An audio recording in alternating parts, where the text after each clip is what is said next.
I got my backup sunglasses. I like these sunglasses, but they're not as nice as the blue ones. And they're not mummies. They're not mummy's glasses. Daddy's glasses. I got my backups. Lauren thought she'd be funny and texted me a picture of her holding a Starbucks with my glasses on. I left them at the burn the other day, and I should know better. I never try to bring my glasses out of the car because I've left them at restaurants and other places. I know better. You leave the car, put the sunglasses away, don't bring them with you. Should know better.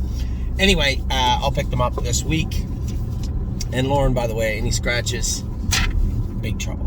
Big trouble. So I told you I would do all your videos on Saturday. That turned out to be a bold-faced lie. I didn't do any videos on Saturday. We had some running around to do on Saturday, and I'll be honest, when I come home, I was tired. I can only imagine how tired I would have been had we actually trained everything. When I say we didn't train anything, that also is a lie. I trained... James and I trained 3 horses at Mohawk, James and Amy. And I also went with the horses that I felt needed training. Now, oh my gosh, I told you guys, made a promise to you guys that oh my gosh would be straight by the next time you saw him. And he's well on his way to doing that. I changed all his shoes around, put trotting hobbles on him, and went, I don't want to say I trained him. I went the right way of the track on Friday. Because, again, I was hoping that we could train on Saturday. We had a set list. We had everything ready to go. But just with the weather we got, and everything going on, it was just, it just wasn't possible. It just made no sense. You know, you have to step back and say, okay, is there a necessity for us to train today? The weather was okay after the storm, but the track was very icy. The track was pretty icy, and a little bit of snow on it. Just wasn't great. The problem we had at the time was the tractor wasn't working well at the farm. So I'll give you a little history. Tamiko Training Center, every few years, changes hands, right? It's an expensive property, and what happened about 15 years or so ago, I used to be stable there when I first came here, and then it got run down a little bit, and I left. I went to when the stable.ca started, it wasn't at Tamiko Training Center. It was at Baycairn Training Center just down the road. And then there was new ownership at Tamiko. They lured us back, and they really did a great job. Put windows in all the stalls in the bottom barn facing the top barn. If any of you have been there, when you pull in, you have the top barn where all the babies are, and then that bottom barn, there used to just be a wall, and they put windows in the front part of that, the back part of that, put all new paddocks in, redid the track. It isn't hard to get Tamiko Training Center, which used to be Campbellville Training Center, back to 100%. The track is the mainstay. It's probably one of the best half-mile training tracks around. It's been here for decades. So if you really take care of that track and then chip away, paint the fences, clean the stalls up, put new rubber mats in, you can really turn it into a top-class facility. And I think everybody that's bought it has said that to themselves, and then had, these grand plans where they would put in a swimming pool and one guy put in a path through the woods at the back. Now it's all grown over a little bit now. There's an equicizer there. So the blueprint is there to have a top flight facility. I guess the main problem with doing that is there's not enough horses in the area anymore, right? So without the stable.ca, the capacity at Tamiko Training Center would be somewhere around 15% instead of being 60 or 70, which it is now. Hey, what's wrong, babe? It turned off? Let me see. I can't be doing too many things here. I'm trying to operate a motor vehicle. Give me a break. It didn't turn off. The volume went down. How'd you turn the volume on? There you go. There you go, you butt. What do you say? You're welcome. So, so Tamiko Training Center, beautiful place, but it always could be nicer, right? It always could be nicer. It always could be worse. So, when they took over the place from the previous owner, hold on, sweetheart. When they took over the place from the previous owner, it had been run down a little bit. The machinery wasn't the greatest. Then you got a cold snap. Tractor wasn't working great. You know, I'm sure there's a bottom line and a budget to what they wanted to do. And between the new group of owners, they were trying to figure out best way to go forward. And I had told them, it's pretty simple. My stall rent per month is virtually what the tractor, conditioner, buckets would cost, used from Tom Duran, who takes it. Tom and June are great people. Their firm is immaculate, beautiful firm, but a smaller firm. They were looking to sell some of their machinery, I assume, update, and it made sense for the firm to get it. And in between that gap was us trying to train. So an easy deal was struck. I'll go get the tractor and stuff and bring it down. So we're on our way back. I did a video yesterday, and Tom Duran calls, says they got the tractor running. As you can imagine, Tom and June are in Florida, so everything's shut down at the barn. We had our neighbor come out and blow the driveway out. He can float the conditioner, because you can't drive the conditioner. We're only 3 miles away, but you don't want to drive a conditioner. The conditioner is the machine that works up the track. You don't want to take that behind you on the road. So he said he's got a float. He can float the conditioner, both buckets, down to you. You just have to drive the tractor down. It's ready whenever you want. Well, it just so happens we were driving by the farm in about 2 minutes. And I knew that if I got back to the farm and said the tractor's ready, they got to find the guy to go get the tractor. I said, I'll take the tractor down. Amy chuckles, as I'm sure you are right now. You're going to drive the tractor down to the farm on the road. Yeah, why not? Have you ever driven a tractor before? I said, yeah, when I was 15. My neighbor, when we were baling hay, 30 years ago, 3 decades ago, you drove a tractor. I said, honey, clutch, brake, gas, gears, pretty standard stuff. It's not the space shuttle. Pretty sure I can figure it out. So I suspect by the time I got to the farm, there was probably a running wager of 1, will he get it to move? 2, will he put it in the ditch? 3, is there any possibility that Anthony can get the tractor 3 miles down the road? I'm certain there was a wager going on. Sorry to disappoint everybody. I got it there, no problem. Drove up the hill, everybody jogging by, saw me driving the John Deere, wheeled into the track, got everything taken care of. But at this point, we'd already called off training. So everybody get jogged yesterday. Oh my gosh, got trained. Depend on it. Got trained. Who else got trained? Tioga Sunshine got trained. She couldn't train on Friday. She lost a shoe. She got trained also. So we got a lot of stuff done that we wanted to get done, and had a good day of jogging for our horses. And it's always good too when they start these harder training sessions. To miss the odd one doesn't hurt, right? A little bit of what lazy grooms used to call grow days. So a little bit of a grow day for the horses. So I got to drive a tractor yesterday. Got to get Iglarium. She looks fantastic. I mean fantastic, by the way. You know, James and I always butt heads. James is super, super, super conservative when it comes to getting them to the track. I just want to get them to the races, right? I want to make sure they're ready to go when they're there. I'm a little harder on the horses than James is, so it's a good mix. And the one thing James hasn't realized yet, which I did a long time ago, only because I'm a little older than him, is that there's a million ways to get horses to the races. And there isn't one right way and one wrong way, as long as they end up doing well and hopefully getting to the winner's circle. Yes, sweetheart? Just hang on to it, babe. I'm just doing a video. Do you want to say hi to everybody? Say hi, everybody. So Addie and I, Amy, you know, we get to sleep in. We rarely get to sleep in, and Amy never sleeps in. For those of you who get up at 5:30 or 6 every day, you're plagued with what? The unfortunate instance that you cannot wake up at 9 anymore. A Sunday means you get up at 6 anyway. You might lay in bed and toss and turn, but unfortunately you get up early. And my poor wife, she's always up early and at the barn, and today her body let her sleep in till 8:15, so that was great. We get up, had some bacon and eggs. I'm on my way right now. You might say, well, where are you going? Maybe this scenery doesn't look familiar for you who always watch me driving to the barn.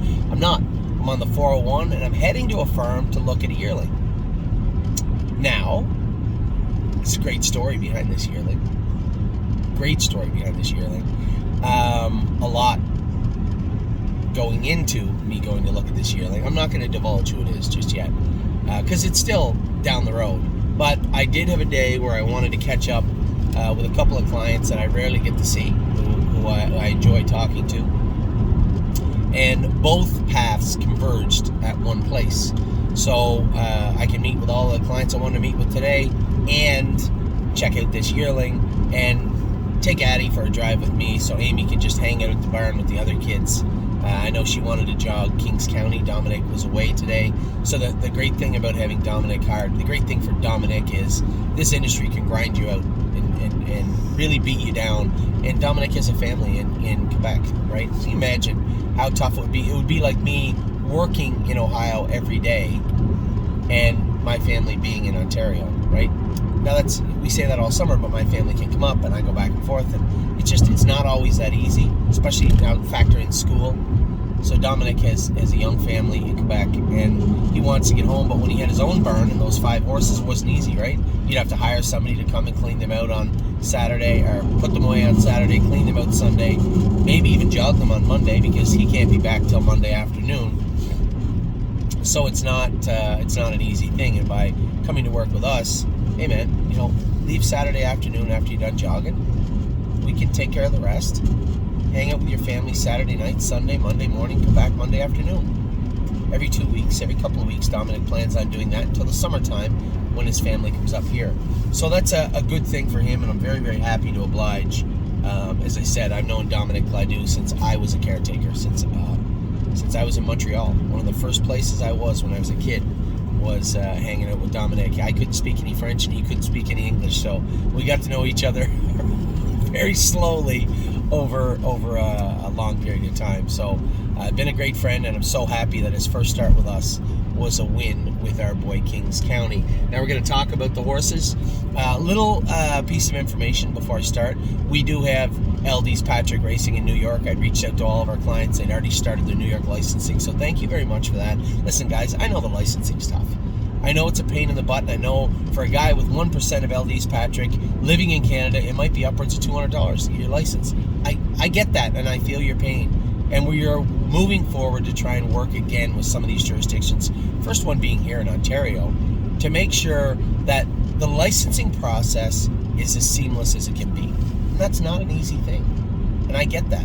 I can tell you right now what I've done, what many of you have done. If you plan on, at some point, maybe getting involved with some of our talented-looking New Jersey breds or some of the New York breds, keep in mind, we have 5 fish species, and we have the other filly. Help us on the way, sister. What the hell's wrong with me? I got Cunning Connie in my head.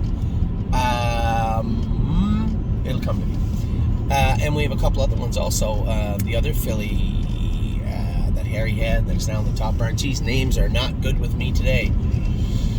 Whew. If you want to get involved in any of those horses, it makes total sense to get a National Racing Compact license. What that is something that is long overdue, and it should be utilized by every jurisdiction, and it should be made easy.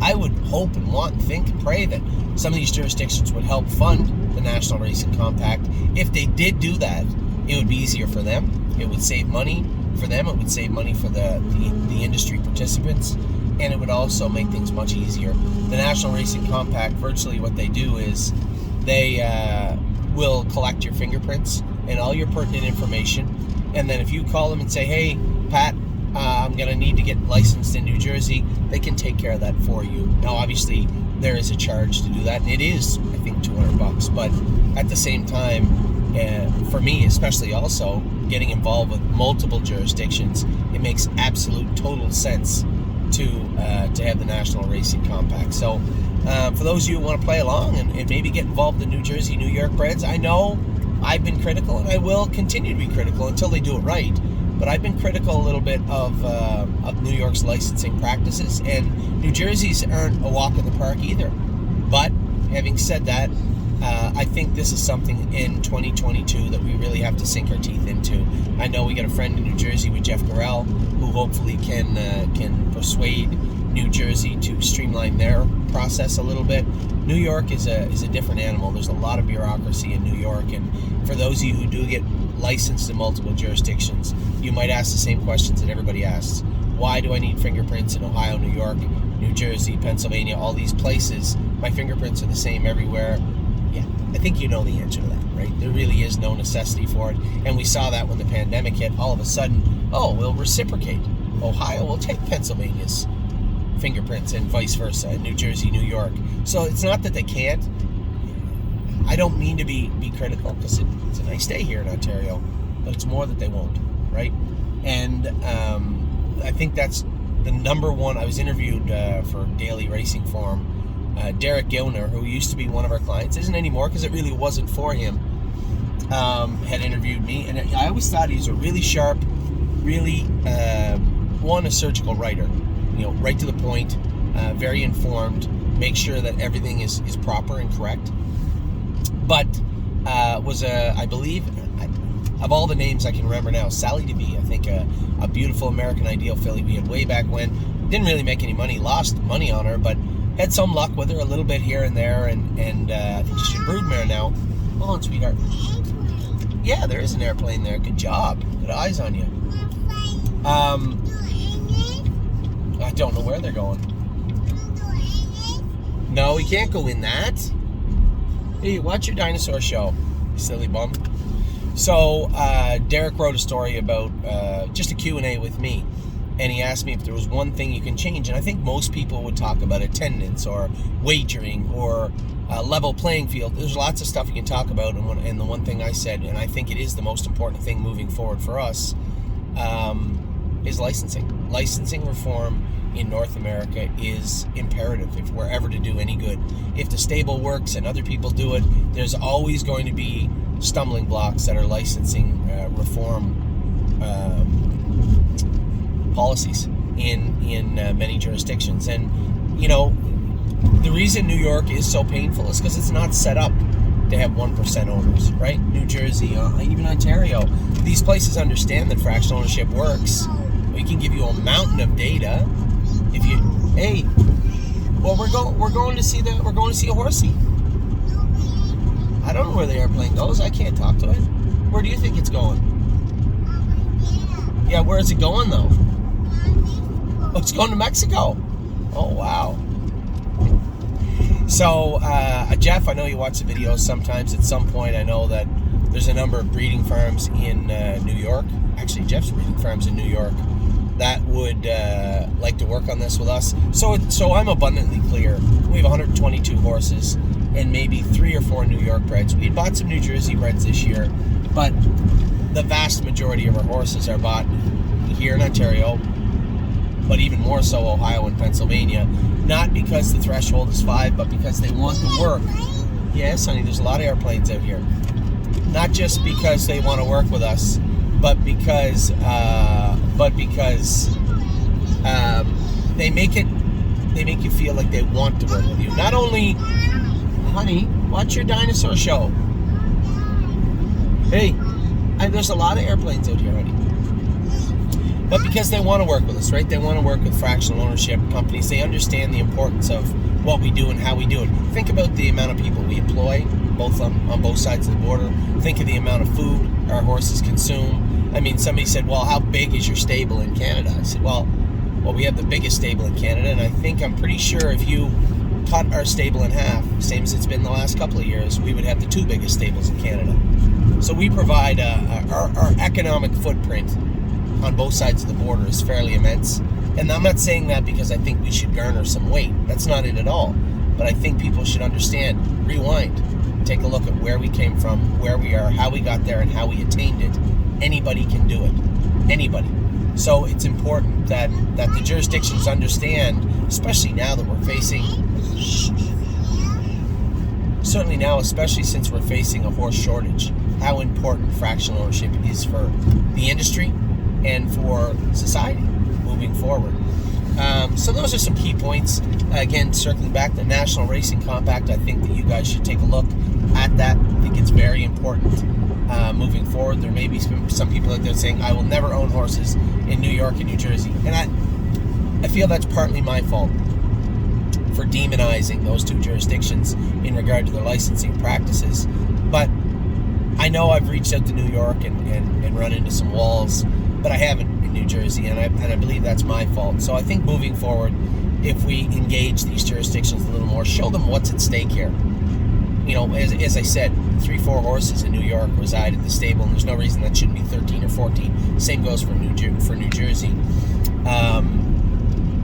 And that can happen quite easily, but we can't do it as is. So there's a mountain of data there. There's a mountain of stuff to present to those jurisdictions, and I think this is a year we probably should get on doing that again. So a long way of saying you should look into your National Racing Compact license. Big start last night to the 2022 season, and a successful rehab, it appears, of our boy No Free Lunch. For those of you who have been with No Free Lunch from the start, you'll notice his gait looks better.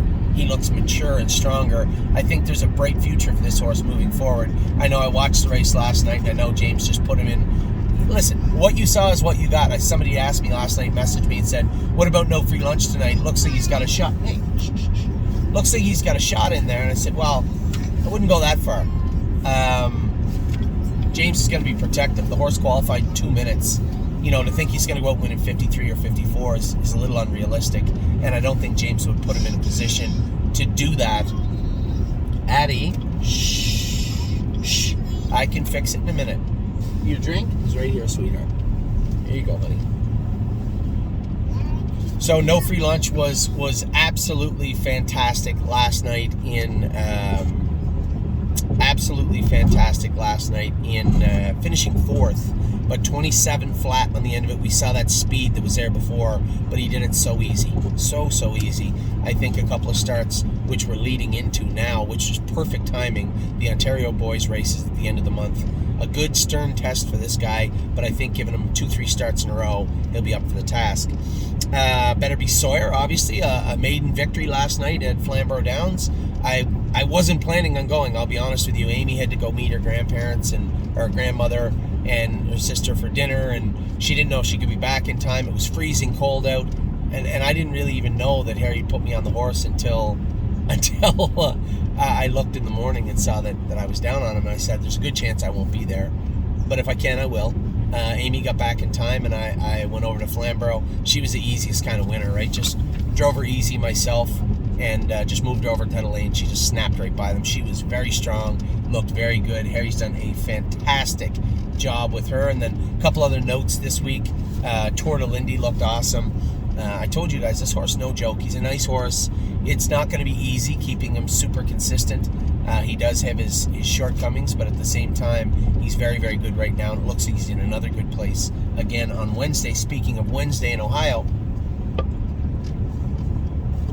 we have 5 horses in at Northfield Park, so I'll be there, obviously. Plus 10 and sunny. Be nice over there. It's supposed to pour rain all day in Ontario, according to the forecast. We have Mama Knows Best and I'm a Lovely Lady making their first starts of 2022. They look like they're in a good spot. They kind of overlapped. They're in together because they overlapped with Jekyll and Hyde, who I thought would be gone by now. I'm going to drive him Wednesday, see if we can't put one more on the scoreboard, and then put him on gate. Those 3 are in to go. Jekyll and Hyde, Mama Knows Best, I'm a Lovely Lady. Tour de Lindy is in also. And then a huge update, Matt's MVP qualified fantastic, and I mean fantastic, the other day. And I think, I'm going to pull over here for a sec, Addie. I got to check my map when I'm done this video. Again, I thought I'd be done talking in 25 minutes, but here we are. So Matt's MVP qualified fantastic the other day. He's in to go Wednesday evening also, I suspect, in a pretty good spot. He was super sharp. Fenders on, track off 2 seconds. First over in the last turn, and he beat aged pacers. He looked very, very, very, very good. And then you can see this week the career winding down on My Jazz. So impressed with this filly's tenacity.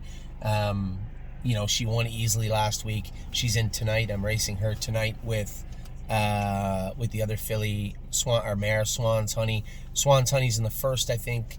Jazz is in the 4th or 5th, and both fillies are picked to win. Both look very good. A favorable finish from Swan's Honey in the first race gets her and My Jazz in the final.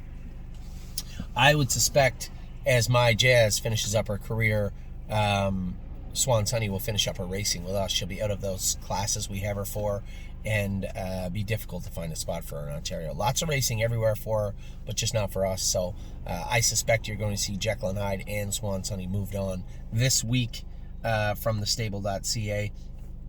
A lot of new horses making their starts this week also. You circle back to how good Kings County was the other day. Super good. I watched him actually Jared Bothwell and I were sitting in a bar having a beer and watched Kings County. He looked like he was third coming out of the turn, maybe second halfway down the lane, and just found another gear late in the stretch because he's a winner. That's what winners do. One sec, sweetheart. That's what winners do. They win. And Locatelli drew in with him. That was important. I told you guys I hate racing against each other. They both fit the same class. Only one could race, or both this week. We opted for both. James took Locatelli from the rail. I'll drive Kings County from Post 8. White Tigers class did not fill this week. The Open didn't fill. He's been racing for almost a year and a half, so a week off here and there is not going to hurt him. So he'll go next week, I would imagine. And then a first start for Royson's Punch. I'll tell you, Royson's Punch is tight. For those of you saying, I don't know if he's tight, I schooled him Friday, which is really tight.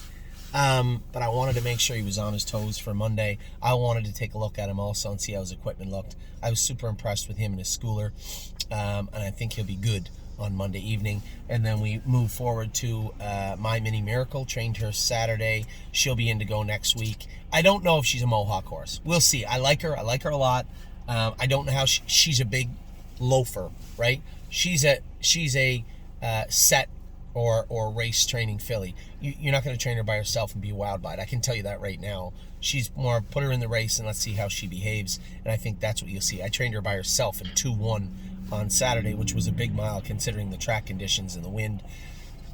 A good mile for My Mini Miracle. And then obviously I'm very happy with the way the little guy's training back. The one that we bought, Laugh Now.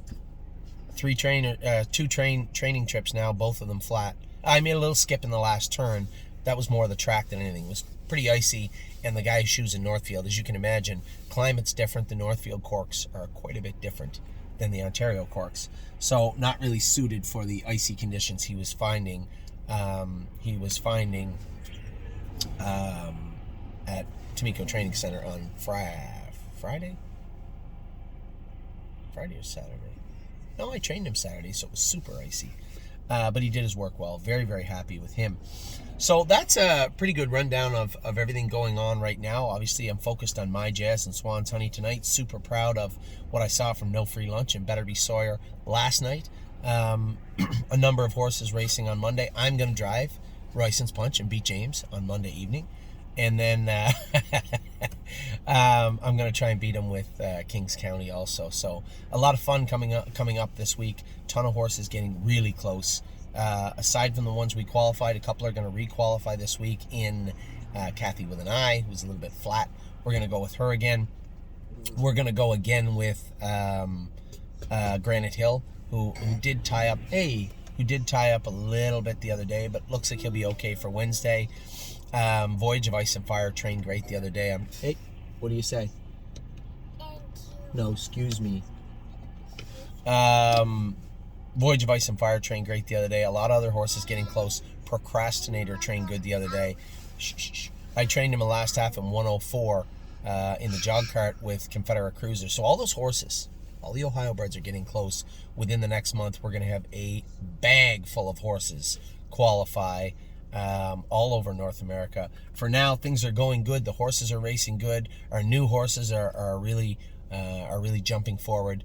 And the horses that we're trying to move, we're getting moved now. We're a little stagnant with Jazzy Judy. A lot of people ask what's going on with her. We haven't entered her back in to go. She is on gate. We haven't got that many people interested in her. May have to bring her back somewhere, I guess. I don't really know. We're gonna have to do something with Judy in the next couple of weeks. And then obviously we have So and Sue, who made the final on Thursday. Wasn't really her fault the other day. Obviously, she's crazy to begin with, so it's always her fault somewhat. James just said he tried to leave her there a little bit, and she rolled off stride. So we can rectify that for the final. I'll drive her in the final. I'm going to drive Captain Mike Dio on Thursday night also. He trained pretty good on, he schooled pretty good on Friday. He'll be in to go Thursday. So just so much going on, tons going on. at the stable. Things are really starting to heat up, and man, another great week of racing under our belts, and lots going on moving forward. So with that, I will check my maps and head towards the farm where this baby is. Meet up with a couple of people, and tonight it's all about my jazz and Swan's honey. Take care. We'll talk to you all soon. Say bye, everybody. Bye.